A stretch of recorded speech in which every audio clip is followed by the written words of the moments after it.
अस्सलाम वालेकुम नाजरीन, आप देख रहे हैं एशियन न्यूज़ HD और मैं हूं मलिक खुर्शीद हसन। खबर शामिल कर रहे हैं विहाड़ी से। नुमाइंदा एशियन न्यूज़ अमीर हमजा मोगल की रिपोर्ट के मुताबिक अड्डा चिट्टी पुली और मुलिका तमाम गांव इलाके के लिए खुशखबरी।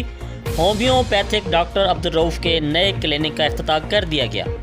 मेहमान खसूसी नंबरदार Raja Fida Hussain Abbasi, homeo doctor Saeed Chaudhry, doctor Javed Iqbal Nadeem, doctor Nadeem Akbar Nadeem और यूथ लीडर साकिब मुगल के साथ साथ इलाके के कसीर लोगों की तादाद ने शिरकत की और नेक ख्वाहिशात का इजहार किया।